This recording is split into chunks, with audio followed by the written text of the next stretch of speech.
Hello, Issa. I have my new favorite drink. I call this a quad shot of water on the rocks. It's literally just water and ice, but I've been drinking whiskey for a while, and I had the glass out, and it felt really cool for a video.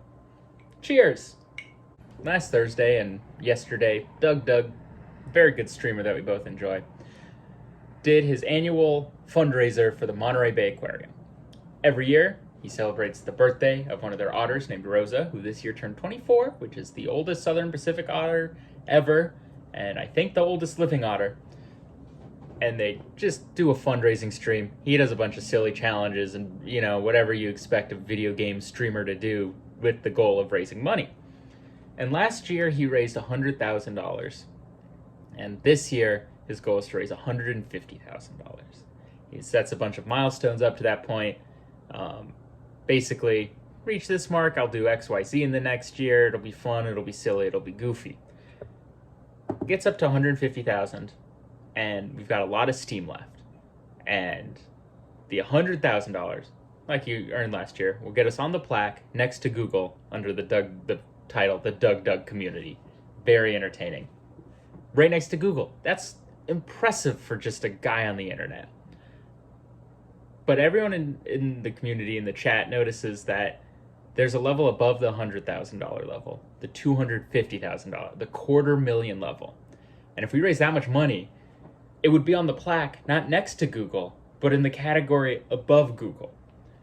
And Doug is very coy and realistic and doesn't want to get his hopes up and says, I'm going to set the goal at 200,000 since we've blown 150,000 out of the water.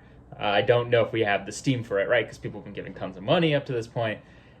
But everyone just goes, nah, we can do it. We can do it. And so about 8 hours into the second stream, I remember the first one was already a first 8 hours. We get there. We raise $250,000 for a frickin' frackin' otter. We are now going to have our names, not all of our names, but DougDoug community will be in the higher than Google, in the donation center, and I go to bed. I go to bed happy. I go, that's insane. I wake up this morning to see his past $300,000, and then it closed because the stream ended, but it's like I watched a lot of it. I wanted to get sleep. So, $302,000 for the Monterey Bay Aquarium, just by random people on the internet.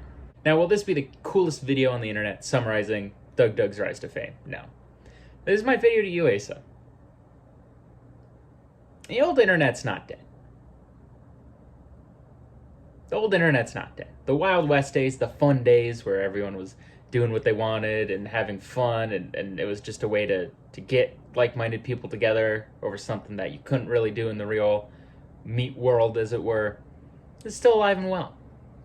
Sometimes I forget it. Sometimes we forget it in the age of the website formerly known as Twitter and whatever yada yada polarization. We go, man, don't you miss the days when it was like, I made a website because me and my friend made silly skits?